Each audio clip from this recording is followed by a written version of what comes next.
आणि गेल्या 2 दिवसांपासून सुरू असलेल्या मुसळधार पावसामुळे कामवारी नदीला पूर आलाय। नदीपात्रातील पाणी शहरात शिरलंय, त्यामुळे जनजीवन विस्कळीत झालंय।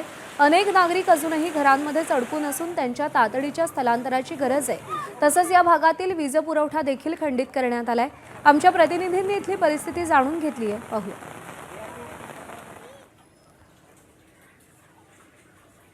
2 दिवसांपासून होत असलेल्या मुसळधार पावसामुळे आज आपण जर पाहिलं तर कामवारी नदी जी आहे त्या नदीला पूर आलेला आहे आणि मोठ्या प्रमाणात नदीकाठचा जो परिसर आहे तो या ठिकाणी पाण्याखाली गेलेला आहे।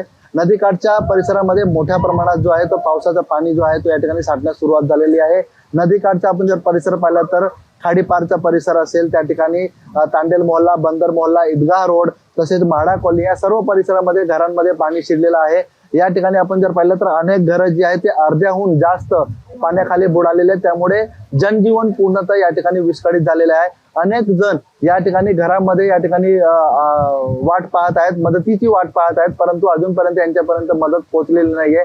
आपण जर या ठिकाणी पाहिलं तर अनेक परिसर जो आहे तो या ठिकाणी पाण्याखाली गेल्यामुळे अनेक जण जे आहे ते मदतीची या ठिकाणी प्रशासनाची कुठेतरी वाट पाहत आहेत, परंतु दुसरीकडे आपण जर पाहिलं तर हा संपूर्ण परिसर जो आहे तो पाण्याखाली गेलेला आहे। कामवारी नदी जी आहे तो मोठ्या प्रमाणात या ठिकाणी वाहू लागलेली, त्याच्यामुळे प्रवाह मोठ्या प्रमाणात आहे आणि एकंदरीत अनेक मुलं जी आहेत या नदीच्या प्रवाहामध्ये आपण जर पाहिलं तर त्याचा आनंद देखील घेताना दिसून येत आहेत।